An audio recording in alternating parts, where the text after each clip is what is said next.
Hi friends, आपण new chapter start करतोय. Chapter 3 आहे आपलं अल्जेब्रा ऑफ प्रपोजिशन्स. त्याच्यामधले आपण डेफिनेशन्स बघूया.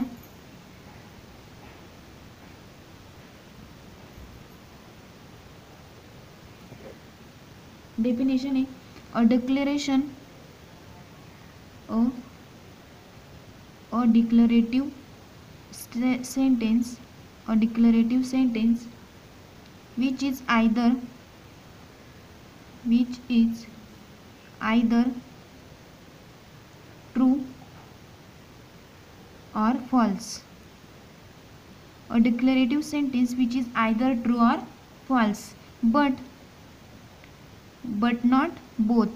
म्हणजेच काय, एकतर ट्रू येईल आन्सर किंवा फॉल्स येईल आणि दोघांपैकी म्हणजे दोघं नाही येऊ शकत. Both it's called statement. बघा, स्टेटमेंटचे डेफिनेशन आहे a declarative sentence which is either true or false but not both is called as a statement. Statement is denoted by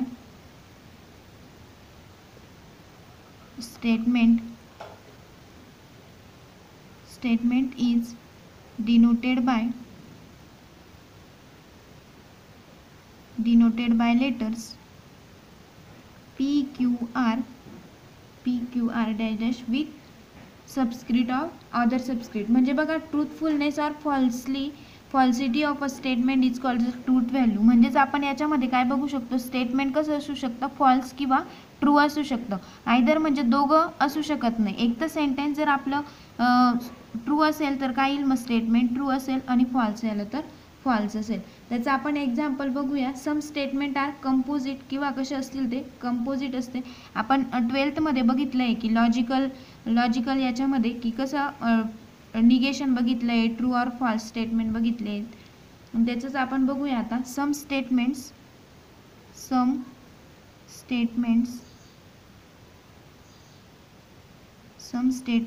R composite that is composed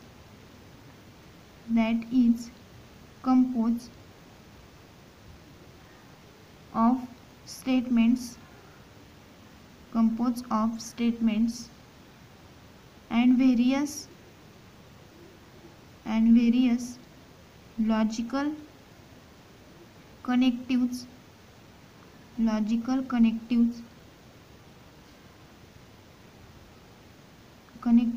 such as. मग त्याच्यामध्येच आपण काय म्हणू शकतो त्यांना, अँड आणि or. Logical statement connective such as and, or and if. म्हणजे हे तीन हे काय अँड, ऑर आणि इफ. आणि if then, if and only if.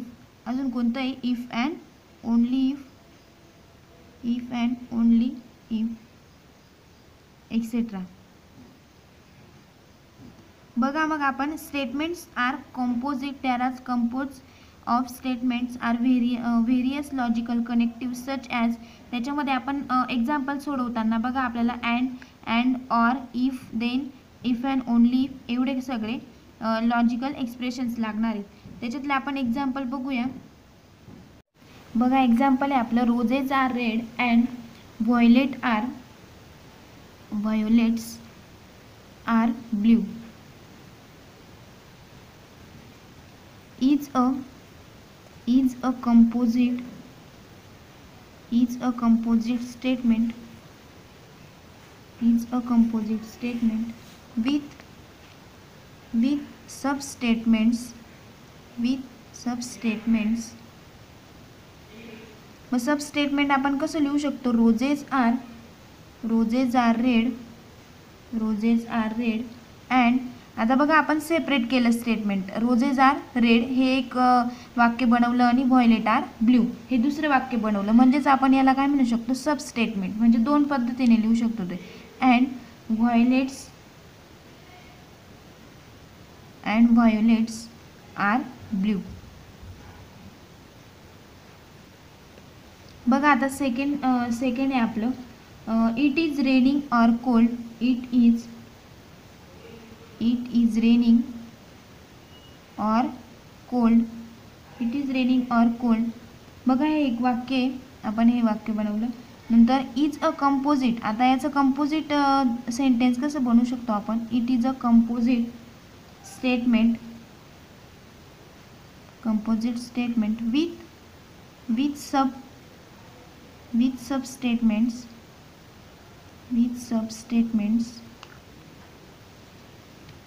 It is raining.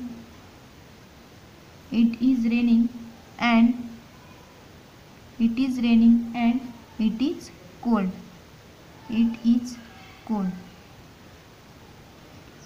तशाच पद्धतीने आपण वाक्य बनवू शकतो. आता थर्ड बघा, close the door.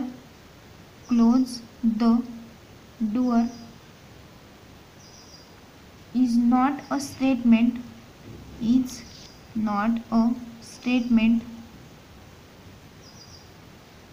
It is a command. हे काय मग कमांड आहे. It is a command.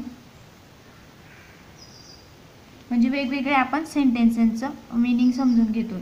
आता फोर्थ एक्झाम्पल बघूया. What a hot day. म्हणजे बघा एक्सप्लेनेशनचं चिन्ह दिलं आपण एक्सक्लेमेटरीचं. Is not a statement. हे सुद्धा काय स्टेटमेंट नाही आहे आपलं.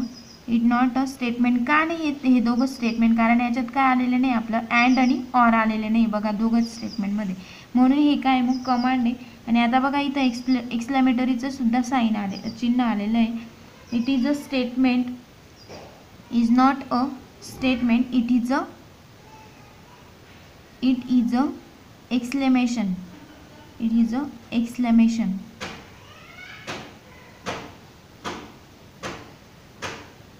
आता बघा अजून एक सेंटेन्स बघूया. फिफ्थ आहे आपलं.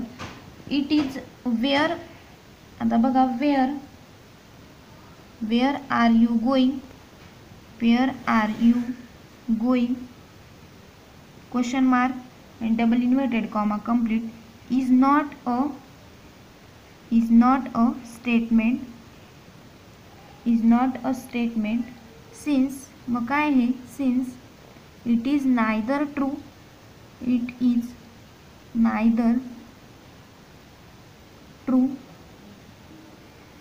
nor false.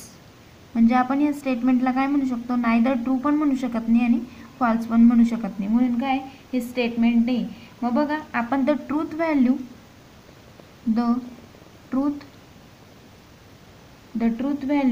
Of a composite statement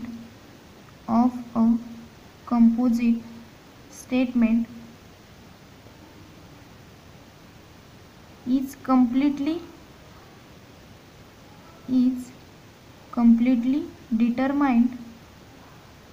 completely determined by the truth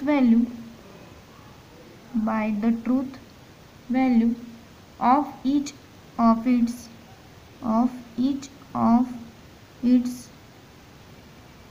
substatements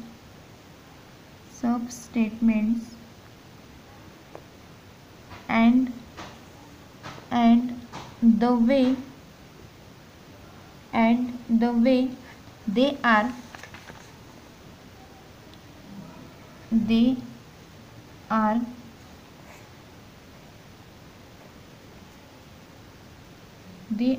composite statement. म्हणजेच आपण त्या स्टेटमेंटला काय म्हणू शकतो, मग आपण कंपोजिट स्टेटमेंट.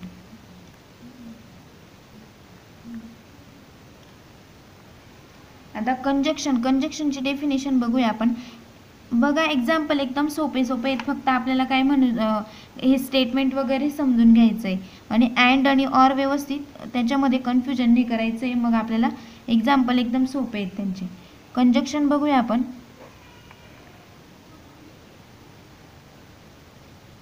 कंजक्शनची डेफिनेशन आहे. कंजक्शन म्हणजेच काय, पी ऑफ कंजक्शन क्यू असं आपण लिहू शकतो. any two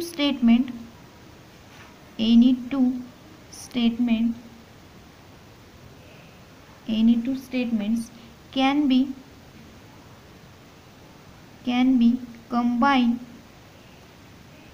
combined by the word. म्हणजे एखाद्या स्टेटमेंटला आपण ज्या शब्दाने कंबाईन म्हणजे ज्या शब्दाने जोडतो त्यालाच काय म्हणू शकतो आपण, कंजक्शन असे म्हणू शकतो. Any two statement can be combine by the word and. म्हणजेच कंजक्शन म्हणजे काय म्हणू शकतो, याला अँड सुद्धा म्हणू शकतो. बघा असं पण रीड करू शकतो आपण पी अँड क्यू किंवा P conjunction of Q. And या शब्दाने आपण दोन वाक्यांना जोडू शकतो. And to form a composite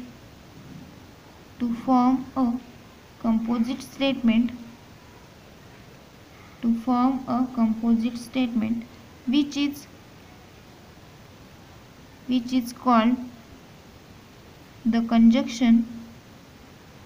is called the conjunction of the original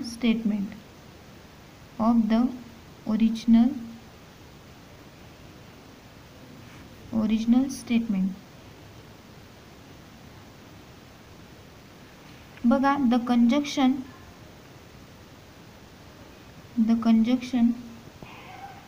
of two statement P and Q is denoted by P conjunction of Q किंवा P and Q असं आपण डिनोट करू शकतो. त्याचं एक्झाम्पल बघूया आपण. फॉर एक्झाम्पल आहे first. आता बघा let P be it is raining and या शब्दाने आपण दोन वाक्य हे केले. And Q be the sun is shining. Then आपण हे कसं कंजक्शन करू शकतो. देन पी अँड क्यू किंवा P conjunction of Q denotes the statement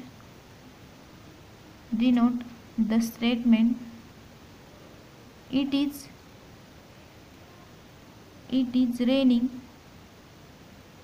raining and the sun is shining.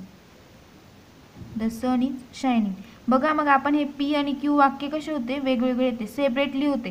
तर आपण कंजक्शनने म्हणजेच अँड याच्याने काय वापरले, आपण ते दोघं वाक्य जॉईन केले. बघा इट इज अ पी काय होता, P is a it is a raining होता आणि क्यू काय होता, द सन इज शायनिंग. म्हणजेच आपण पी कंजक्शन क्यू कसं लिहू शकलो, denote the statement it is a raining and the sun is shining. मग द सिम्बॉल अशा पद्धतीने आपण एक्झाम्पल बघू शकतो. The symbol conjunction can be used to define the intersection. म्हणजेच आपण कंजक्शनचा वापर कशासाठी करू शकतो, इंटरसेक्शनसाठी सुद्धा करू शकतो. म्हणजे कॉमन एलिमेंट हे करण्यासाठी सुद्धा करू शकतो. Intersection of two sets. मग कसं लिहू शकतो आपण, A intersection B is equal to set of X such that X belongs to A conjunction of X belongs to B. बघा म्हणजे एक्स बिलॉंग्स टू ए आणि इथं कंजक्शनचे चिन्ह म्हणजेच काय, and X belongs to B लिहू शकतो आपण. मग if both P and Q are true statement,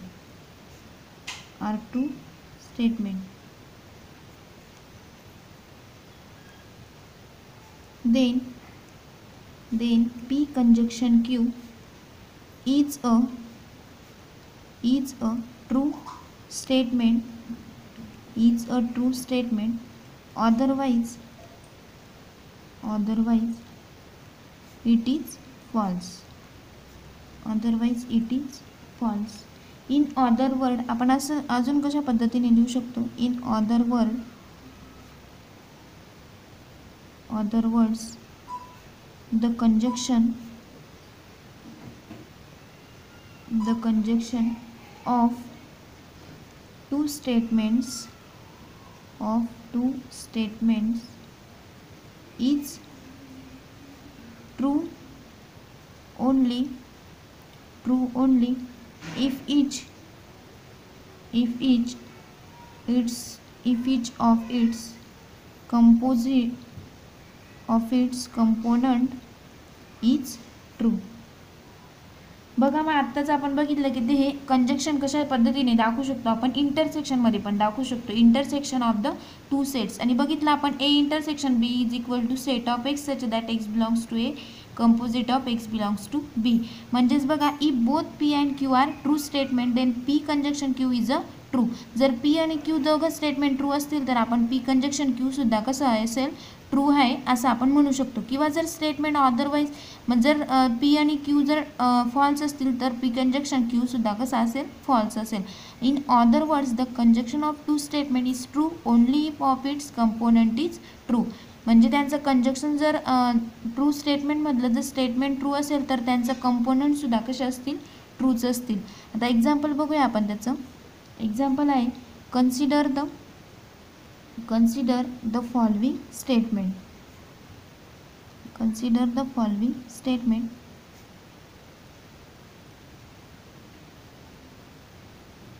First day, Paris is in France. Paris is in France and 2 plus 2 is equal to 5. Second आपलं Paris is in England. Paris is in England and 2 plus 2 is equal to 5. Third आहे आपलं Paris is in England. Paris is in England and 2 plus 2 equal to 4. 2 plus 2 equal to 4. आणि fourth statement आहे आपलं Paris is in France. Paris is in France and 2 plus 2 equal to 4. Then only the statement in 4. आता बघा फ्रान्सची राजधानी काय मग Paris आहे. तर बघा आपण काय म्हणू शकतो, ते वाक्य आपल्याला करेक्ट ठिकाणी, ते सेंटेन्स आपल्याला करेक्ट ठिकाणी ते बघायचं आहे. बघा Paris is in France and 2 plus 2 equal to 5 हे कसं आहे, फॉल्स आहे. आणि पॅरिस इज इन इंग्लंड हे तर फॉल्सच आहे, त्याच्यामुळे आपण याचं काही म्हणू शकत नाही. आणि हे सुद्धा कसं आहे, फॉल्स आहे. पॅरिस इज इन इंग्लंड म्हणजे पॅरिस इज इन काय यायला पाहिजे, फ्रान्सच यायला पाहिजे. पण त्यांचा बघा इथं हे चुकलेलं आहे की 2 plus 2 equal to 5 लिहिलेलं आहे त्यांनी. कसं पाहिजे मग पॅरिस इज इन फ्रान्स आणि 2 plus 2 is equal to सुद्धा 4 हवं आहे. म्हणजेच the Paris is in France and 2 plus 2 equal to 4 then only statement in 4. मग फोर्थ स्टेटमेंट कसं दिसतंय आपल्याला, इज ट्रू. फक्त आपलं फोर्थ स्टेटमेंट ट्रू आहे म्हणून आता आपण लिहू शकतो की 4 is a true and all the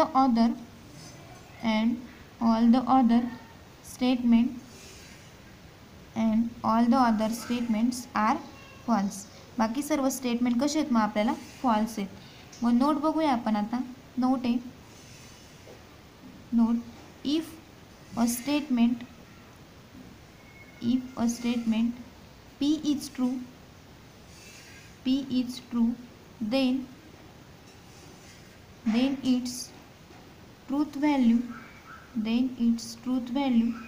is denoted by T. बघा मग जर स्टेटमेंट जर आपलं P हे स्टेटमेंट जर ट्रू असेल तर आपण ती ट्रूथ व्हॅल्यू कशी डिनोट करू शकतो, T या वर्डने आपण डिनोट करू शकतो. आणि if a statement P is false, जर P स्टेटमेंट आपलं फॉल्स आलं असेल देन ट्रूथ व्हॅल्यू कशी डिनोट करू शकतो, then its truth value is denoted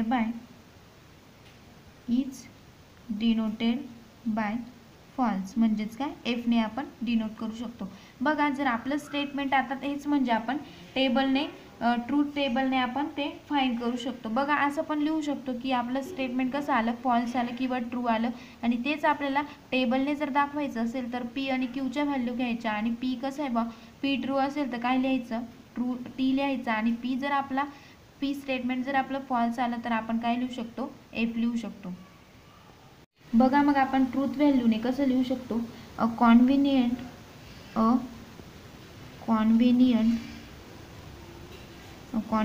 way to state the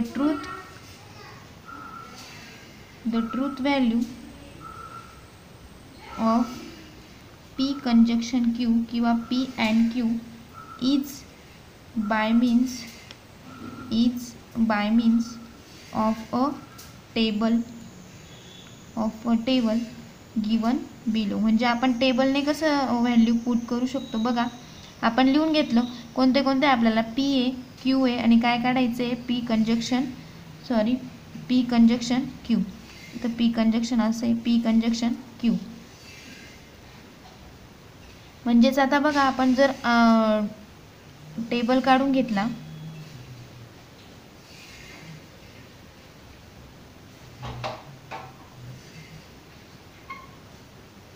त्यांचे आपल्याला 4 स्टेटमेंट आहे म्हणून 4 बॉक्स करून घ्यायचे, 1 2 3 and 4.